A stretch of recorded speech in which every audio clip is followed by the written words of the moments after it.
Hello, everyone, and welcome to Zest with me, Shel Marie, the podcast that will take you on a journey from the hustle to the harmony, fueling your passion whilst finding your peace.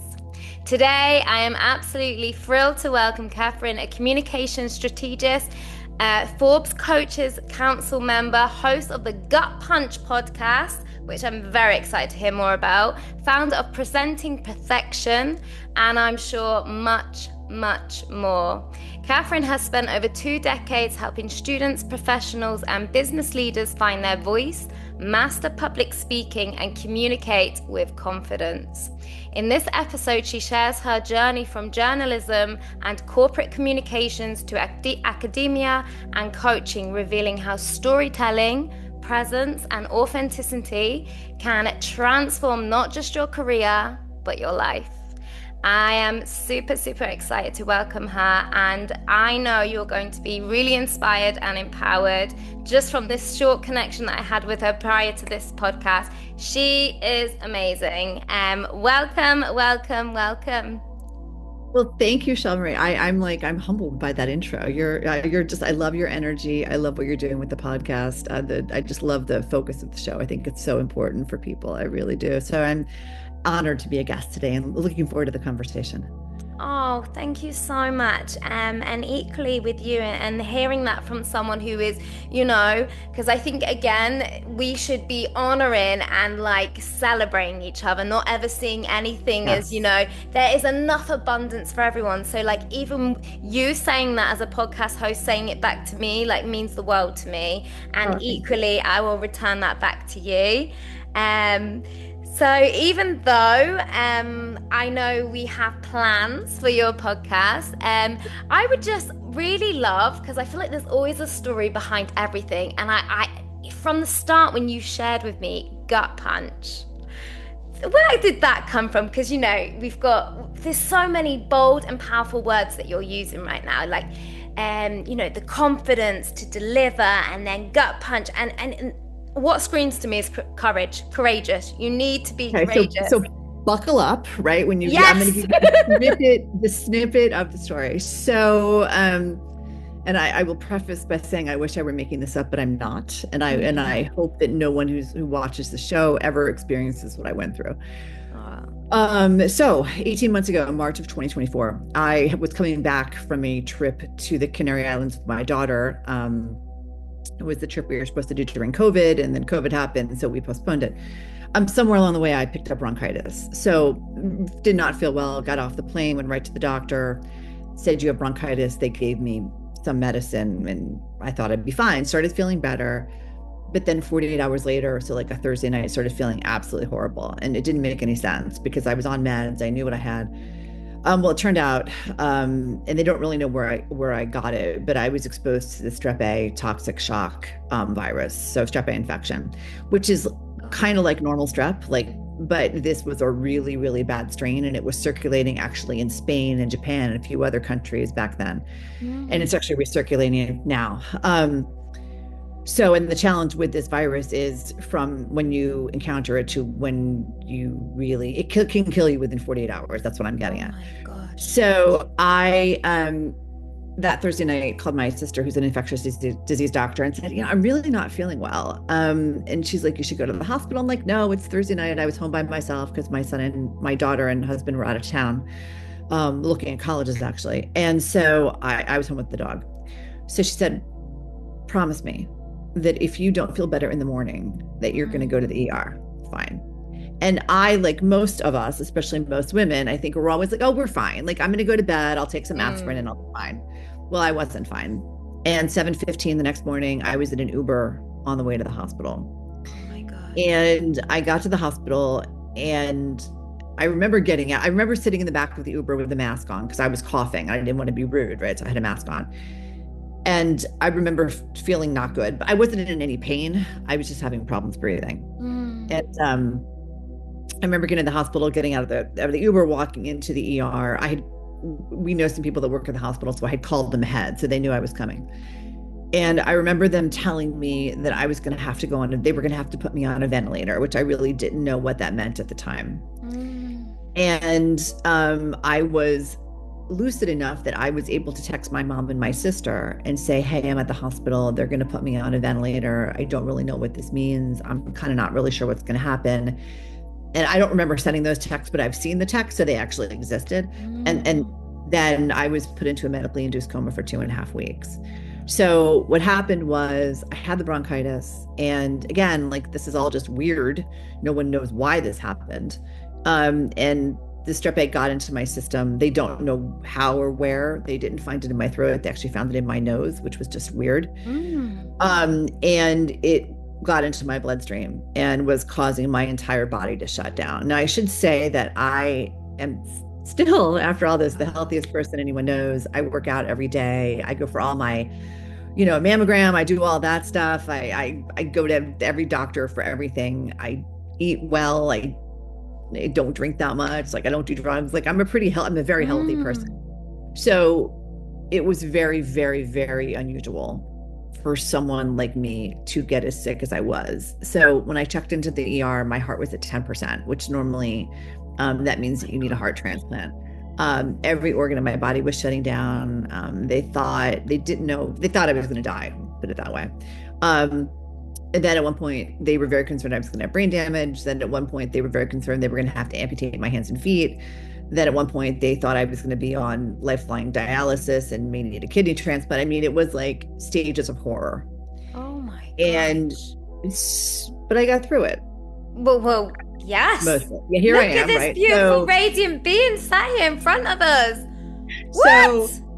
So, and I tell the story, and people are like shocked, and there was a whole thing, like I woke up from the coma and didn't know where I was. And it kind of took me a while to realize, what had happened. And the doctors were like, what do you remember? And I should mention, I couldn't talk when I woke up because I had been intubated for 2.5 weeks. So I woke up and looked out the window and it was raining. And I thought I knew I was in a hospital because I had all the machines around, but I thought I was in New York in a hospital. I live in New Jersey, outside of New York City. I had no idea that I was in New Jersey. I had no idea what happened. And I had no idea I almost died, but I did. And so I was in the hospital from March 23rd to April 30th. And then I was in physical rehab from April 30th to May 17th. I came home. I got to see my daughter graduate from high school. We had a graduation party at the house.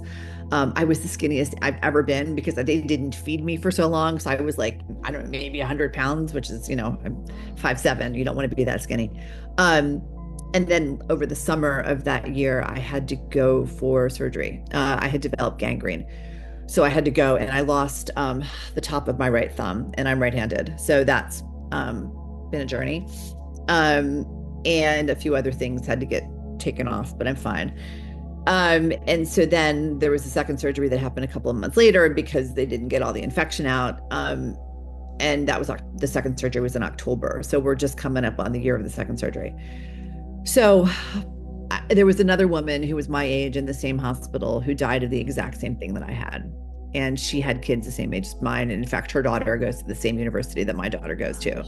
And we had many she was from the same area. So we actually have common friends. And a few months ago, I was out for lunch with a girlfriend, and this woman, whose name was Wendy, one of Wendy's friends, came over and she said to me, oh, you're the one that lived. And I was. Wow. And so the reason, you go through an experience like that and you lived, right? And someone else died. And I have actually heard of many other people dying from this, because when you go through this and people hear the story, they're like, wait, my uncle has a friend who, so I know of 8 people so far that have died. And then I know of other people that have survived. But like, for example, there's a doctor I'm working with in New York on something. And he met with him a few weeks ago, and he took my case immediately. He's a plastic surgeon. He specializes in hands. And I'm trying to figure out, like, what do I do with my half a thumb?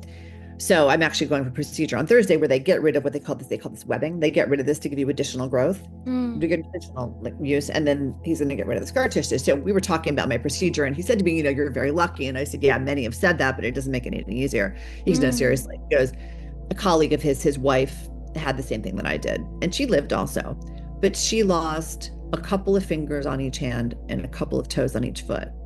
And the problem is that when you lose a couple, but not everything, it's very hard to develop a prosthetic for it, because you kind of have to work around the existing body parts. So she's now facing the challenge of, does she amputate the good stuff so that she can get a prosthetic, or does she just deal? And that, I mean, I think that's actually worse than what I went through. I don't know what I would do. I mean, I know that like my little thumb, it's like fairly usable. The surgery I'm having Thursday is elective. I don't need it, but I want it to be as good as it can be, because that's my personality. But I think also, I think, first of all, thank you for sharing such an really impactful time in your life that's still, like, it's still going on. Ongoing. Yes. But with such I'm trying to think of the word, you know what I mean, but like, I'm just in awe of you. I'm actually in awe of you, because although everything you've explained, and it's still the process you're going through, I know there's so many people that can not only just listen to that, but you've literally just opened the gateways, if you want to call it, of hope, of faith, of belief, of trust. And again, about your family, this is nothing to do with anyone. This is for you, and for you to attract someone who has a gift and a skill that's going to not necessarily make you feel better, but provide a service to you. This is irrelevant to anyone. This is your journey. It's for you, and also for him. He has mastered something where he can be of service and provide something for someone else. So I think just everything you've shared, like, just wow. Well, I appreciate that, and it is, I reflect back on it now, because now that I'm almost out of it, we'll say. You reflect back upon what you've gone through. And I mean, there's so much that I don't go into, because just so much, but it's been peaks and valleys and then some. And it's like, I'll share another story of the journey. So I guess it was last July, been out of the hospital, surgery was done, daughter had graduated from high school, all of that. And one morning I'm, in the bathroom, gotten out of the shower, and I'm brushing my hair, and clumps are falling out. Clumps, right? And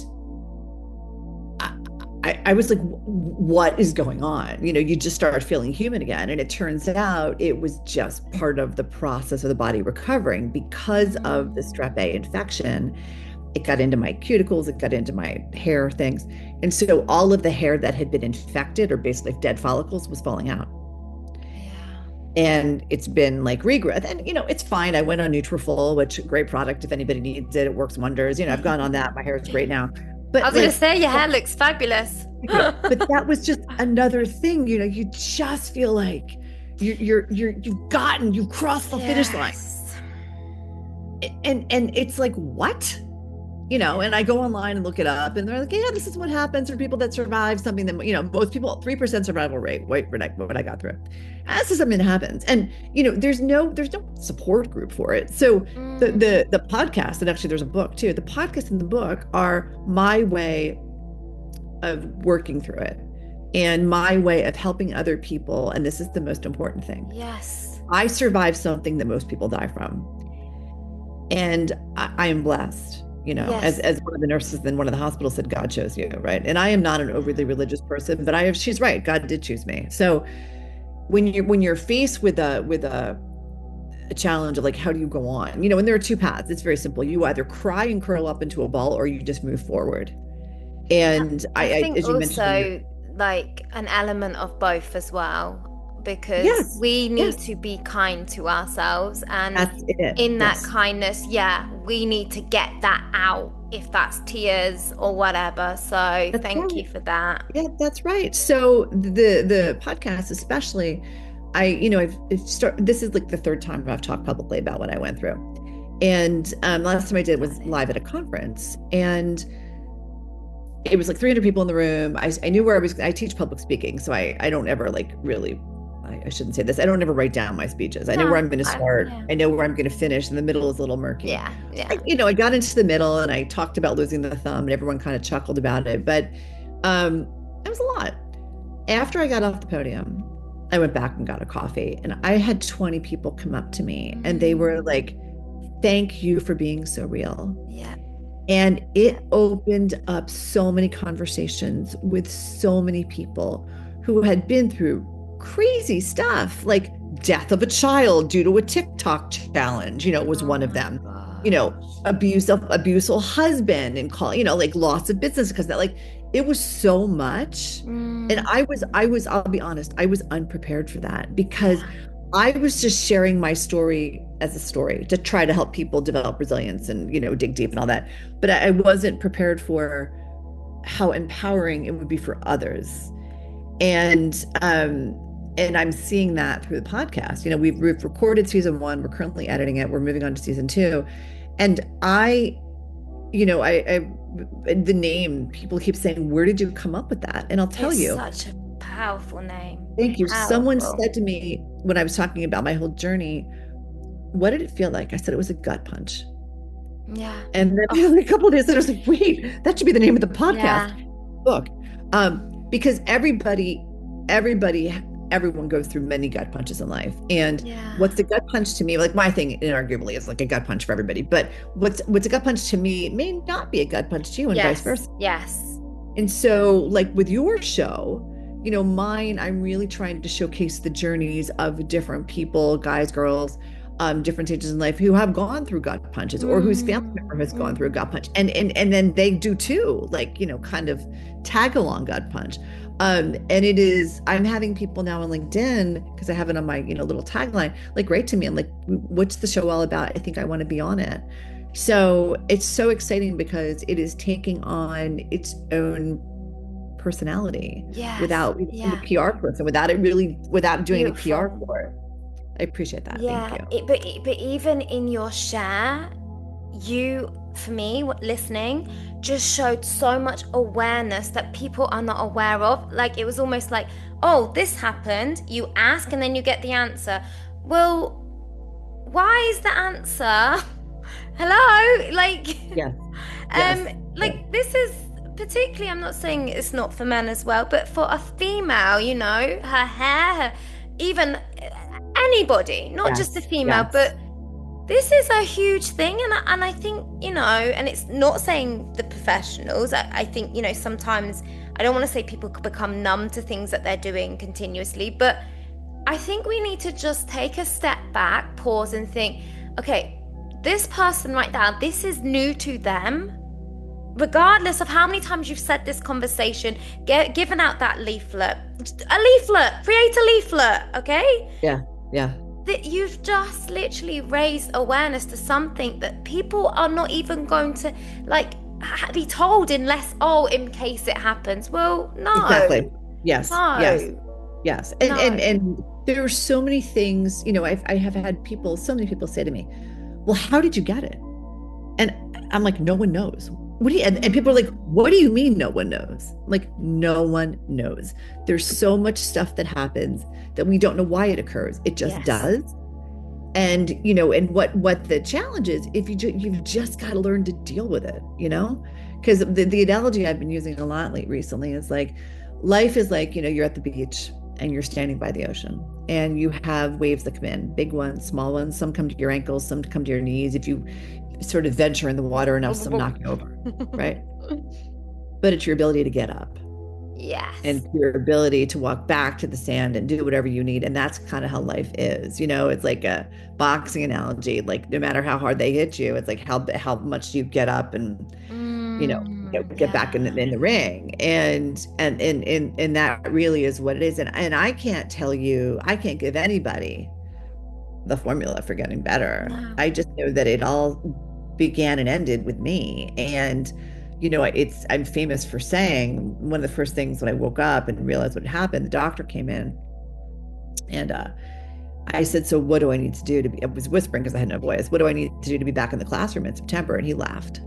And I said, no, seriously, because teaching is so important to me. And he said, well, he's like, I don't think it's going to happen, but if you promise to do everything that we say, then maybe there's a chance. And so fast forward to September, I was back in the classroom in person.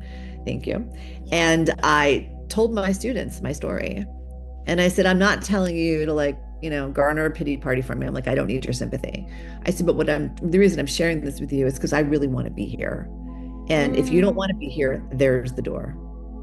And no one left. Oh No my one gosh, left. I admire you so much because Oh, thank you. more than physical, more than physical, your mindset and your strength and your determination, and even at that time, and I think this is super important what you mentioned, even at that time, and it's nothing to the person, when someone says you can't, prove them wrong.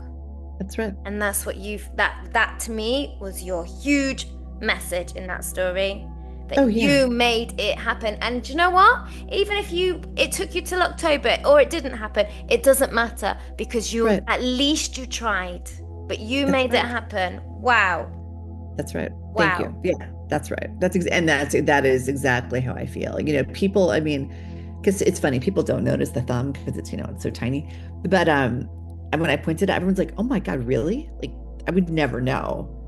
And that's great. And I don't really, I wear the prosthetic I have is amazing, but I only wear it like when I'm speaking at conferences or if I'm meeting people for the first time. Otherwise, I don't care. And all my friends know, people I play tennis with know, So it's like, it's just, someone said at one point it's going to become your new normal, and it has, and it's fine. And I think, you're my here, lesson, darling. You're literally here. Yes, that's right.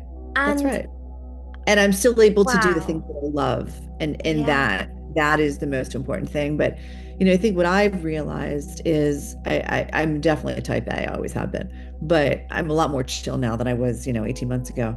And there's so little in life that actually warrants caring. Like, it really is, are you mentally healthy and are you physically healthy? If you have those two things, the world is your oyster. And I know so many people, and I'm sure you do as well, they make excuses as to why they can't do something. Yes. And I'll tell you, I was in a position when I woke up from that coma, I couldn't talk, I couldn't move, I couldn't do anything. And that was my low. And I'm back to me, right? I tell people, I was the inspiration to get better, like my own self, right? Yes. I didn't have to like pick some celebrity or whatever. It was me. I knew who I was before this happened to me. And I knew I could get back to being there if I would let myself. And so to your point, I feel like so many of us need to change the dialogue. And it's not what can't I do, it's what can I do? Or what can I do right now in this moment? Yes. If I'm not, we have this, okay, break it down. What can you do right now? Even if that's just there's something nearby and you just stretch. Okay, I stretched and tried to get it. What could you do right now in this moment? In whatever situation it is that you're in? Can you make that phone call? Can you send that email? Can you, whatever it is that your goal, your vision, whatever it is. Beautiful. Right. Beautiful. Wow. Wow. I'm so happy that you are speaking on a stage, my darling, and I am so excited I purposely do this, by the way. I don't do it not to support people. I ask for your bio and I look at nothing. I don't even actually, you probably see like last minute I click, oh, she's just looked at my profile. I literally purposely do this with all my guests. I don't want to know anything about them because I just want to come in so blind. Whereas I know if I watched your podcast or I watched this, we would have missed this beautiful, just natural unfolding. I'm the same way because I really believe in, judging a person for who they are, how they show up, right? Yeah. And, in my classes, like when I teach, I want to know your name. I want to know where you're from. I want to know your major. Like, I want to know you, right? That I want to know you. And I always tell my students, when you introduce yourself to me, I don't need to know the obvious stuff. Tell me the stuff about you that I wouldn't know by just looking at your background or whatever, because and sometimes it's like the quirkiest little thing that someone says about themselves that I find fascinating. Yeah. And I'm never shy to ask questions, so someone will mention something. I'm like, really? Like, that's so cool. Like, tell me more about that. Because, we're all people in the world with certain gender, certain role, whatever. We all have our thing that we do. but it's your why for doing it that I always find so fascinating. Why you chose this path. How did you overcome something? Like, what was it that you learned about yourself along the way that I think is so important? And I think when you, to your point, if you research someone or Google them before you talk to them, you're predisposed to certain ideas and certain thoughts about them, which may not be fair. It could be fair, it could not be. But I think it's so much better to have a conversation like this, and judge for how they show up. And even from your bio, by the way, just to put that really out there, I had no idea that this was all going to come up. Like, I didn't even know that I was going to ask you. I didn't even plan to ask you about the name of your podcast. And I thought, we'll just have a quick, like, ease in. And then... Well, I don't have, it's not, I don't have it. The only thing on my LinkedIn about it is I did write a blog about it. Right after it wrote in July of last year. So after the first surgery, because I needed to get it out. Yes. I didn't want to talk about it all the time. Of course. So I wrote about it. That's building this, isn't it? That's building this, because the thing is, like, even like what you've said, and please quote me if I'm not saying it correctly, but what I'm hearing from what you shared was, obviously you had the fabulous man that entered your life and helped you build your farm. But there's a part of you now, there's a part of you now that's like, you've done the process, you've done the work, not saying because it's always ongoing. We have our days, the ups and our downs, but it's like, this is me. This is me. Right. Yeah. And That's right. And to me, authenticity is so important. Yeah. And I'm not going to hide what I went through. I'm happy to talk about it. Absolutely. Do I want to talk about it all the time? Absolutely not. I speak at a lot of women's conferences, and the topic I talk about reasons. And I still am thinking about, I have a speech in Miami like next week. I'm still thinking about like, how open am I going to be about it? Because I don't, we're to a room of 300 people. Like, I don't need to go that deep. I can keep it top level, because it's, okay, I almost died, but this is what I learned, right? And I think it's those lessons that are so important, because, everybody has something, but not everybody's willing to talk about it. Absolutely. It's that power and courage to talk about it. Yeah. That I think is what we all need to hear. Absolutely. And I actually really want to go back to something really powerful you said right at the start, which I think really ties into this, which was what you have, you are known for and you have built, which is the speaking with confidence. And actually what you said, and I know you said it like, I don't know if I should say it like this, but I'm so happy you said it like this, because I do the same of, okay, I'm definitely not been doing it as long as you, and I actually used to have a real fear of public speaking, but even though I opened that door and that fear, right, I never wrote scripts. I always just had, top, middle, yes. Bottom, end and conclusion, maybe kind of whatever in the middle. And I actually think that's where the gems and the transformation and the authenticity comes out, because like what you said, like even with your Miami speech, I kind of love that. You're saying like, I don't know if I'm going to go, but you don't know. That's the beauty of it, because I feel like once you're in, you feel the audience, because whatever anyone says, you want to call it energy, you want to call it this, you feel things. And that's the beauty of it. If you write a script and this is not the right target audience for this, it's going to fall flat. Whereas you feel the energy and read the room. Feel like, I feel safe in this environment or whatever. That's how the magic really reveals itself. So I really appreciate you all mentioning all of that. So and it's something, it's so important to read the room. It's so important to kind of look at the nonverbal while you're, when you're talking to someone one-on-one like this, or you're talking to, many people, because I always say, like, people show up to hear you, right? And they want to learn from you. And especially if you're talking about something that's personal, like, don't go scripted, go unscripted, because the magic happens in the unexpected. Yeah. And only I know your story. Only you. That's right. And I know I've come up with some of my best, kind of points about this experience and other things in the unrehearsed completely open and naive moment, because you get in, with speaking, once you get through the first couple of minutes, you get into a cadence. It's like running, right? You get into a cadence and you become comfortable with the room. Become comfortable with that subject. And if you let yourself, you're going to talk about things in a way that's so natural to you. Yeah. When you do that, you offer people the chance to come into the conversation, to come into that speech, and to come into that experience. And that's where the relatability comes in. Yeah. So it doesn't mean that somebody has to almost die like I did, but everybody's had an experience where they've had to dig deep to overcome it. Absolutely. And if they feel those emotional tenets when I'm talking, then I've accomplished what I wanted to accomplish with the speech.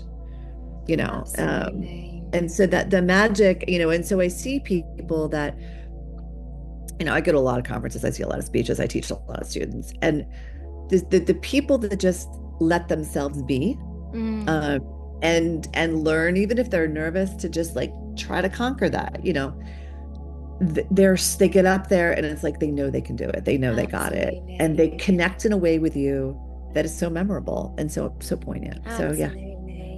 And I'm sure you would say, as a speaker, like, just to say both sides of it as well. Yeah. In the owning not only of what you are saying, but in the microphone not working, in the sound system going down. I found the moment you actually address the elephant in the room, like, we're all human, we're all this, like, That's okay, right. Do you know what? My mouth's loud enough. I don't need this anyway. Just, and I think, like, because I'm just thinking, like, with you and what what people be interested in connecting with your story and what you do. I think this is a really powerful point for people to know that, like, to own all parts of if we're talking about their speaking experience, the event experience, and just know that there's still beauty in the unfolding of whatever happens. That's right. And actually, in us being vulnerable and making mistakes, we give permission for others to show up more fully. So that's right, because there's, I don't know, rehearsed you and real you. Yeah. Like, why can't we just all be real? But I think this is the beauty, and I'm sorry, I think you just keep saying, I just get so excited. So I'm sorry if I'm no jumping in, but I hear that in the way you're doing your podcast and things like that. There's so many, if you want to call it, synchronicities between us. And I think this is the thing, is it's going from that, like, this is how a podcast is, or this is how you do this, and 10 steps to blah, and don't get me wrong, some people, we all think very differently. We do. Some people need that. So each person and each strategy is perfect for someone. But there's also this, like, this beauty in just, like, showing up as you. Just show up as you. And if people don't like it, there's plenty more podcasts, there's plenty more events. So true. That's exactly there's right. An abundance.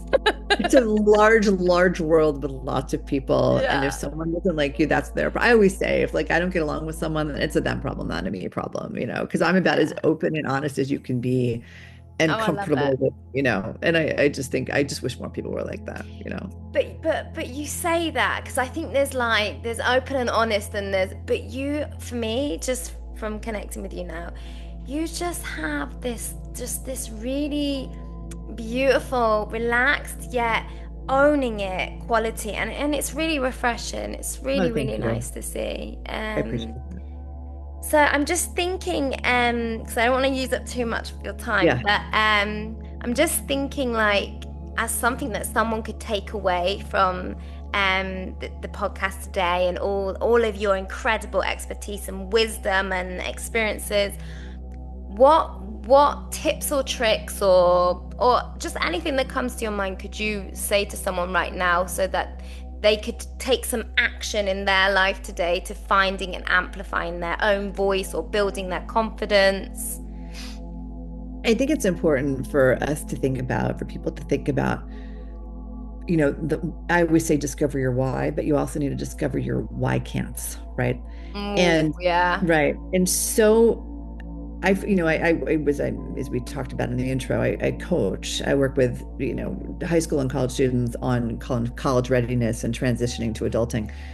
And then I work with adults who are executives and, founders and funders and all of that on various things. And the commonality, but apart from the fact that they all hate public speaking, and the commonality between them is the ability to create reasons why you can't do something. And I sit there as, the busy executive or the 22-year-old college student is talking about, oh, this happened and this happened and this happened. Okay. I listen. And I just say, why? Why did that happen? And it's such a simple phrase, but sometimes people don't give themselves the flexibility and the freedom about before they act. They just read. Here in Europe, but especially in the US, we're so bifurcated right now. And we have so many people that are so critical of everybody else for their actions, right? And if you just let yourself go with the flow, and if you just stop making excuses for why it's impossible, just try it, right? Yeah. Because to me, failure is better than regret. Absolutely. Right? So success, so someone asked me once, well, what does success mean? To me, it's simple. It's letting yourself fail, right? Because life is a series of moments, big and small. And one of the things I learned, people are like, takeaways from what did you learn from your experience? And there are three things. One is that you need to celebrate the little things in life and not the big, because the little things they vanish. The big things are few and far between. And if we live our life going from big thing to big thing, the everyday can be really tough. Right? Like, to celebrate a moment, right? The second thing is that at the end of the day, you're your own greatest asset, and you're also your own greatest excuse. So the only reason in most cases, I have to caveat it, that you can't do something is because you won't let yourself. Oh, yeah. Right. And then the third is that you need to surround yourself in life with people that love, care, and support you. Yeah. Get rid of the takers and keep the givers. And I have done that now with two people. One was a friend who I'd known for like 30 plus years. And then the other one was someone that I, sort of known like for 3. And they were both people that they kept taking and taking and taking, and I kept giving and giving and giving. Yeah. And after what I've been through, I'm like, you know what? There are so many people that showed up for me in ways that were beyond generous. I can't even describe. Like, I was so touched. And they're the people that I focus on now. And the people that just suck suck energy and never give, I don't focus on them anymore. And two specific people I had blocked and did all this crazy stuff, which is not what I normally do, but I just needed to cut the ties with them. So I think, to go back to your question, like, you need to think about who you are and what you want out of your life, because it's your life, it's your story, right? Life is like a painting. We start with a blank slate, and then over time, through experiences, we have colors, we have things different come in, and then ultimately we have this image of ourselves that we wind up with. And if it doesn't feel right, redirect. If it doesn't turn out the way that you want, give thought to, why didn't it go the way that I thought? But maybe where it wound up, it's okay, And if you're stuck, ask yourself the question of, why am I stuck? What can I do to get unstuck, right? Because at the end of the day, most problems are pretty simple. And at the end of the day, we're in a position to control so much more than we give ourselves credit for. Yeah. And, we've become a society that is so focused on all the bad stuff, right? So much bad stuff. But there's also so much good stuff. Yeah. But we don't talk about that. You turn on the news, it's about the world is falling apart in ways that are unimaginable, right? Yeah. But there's also so much good that is also going on. And so much of it starts with us. And I think that so I think that people really need takeaways is think about what you want. What's your oyster? What do you want your rainbow to look like, right? What do you want your world to be? And then do what you can to get that oyster, to have the colors in that rainbow that you want, have that image of you that you want. Think about what you want your brand to be, what you want people to think about you, and do what you can to get there. And if it, as I said earlier, if it doesn't go the way that you want, don't get angry about it, but give thought to it. And don't use the energy to be critical of other people, try to take the high road, all that kind of good stuff. Because at the end of the day, you're the one that wakes up in the morning and goes to bed at night. And you're the one that has to get through the days, the weeks, and the months. Yeah. And it's not anyone's responsibility except your own. Absolutely. Absolutely. And I feel like the word story always doesn't sit with me properly, but like your journey, okay?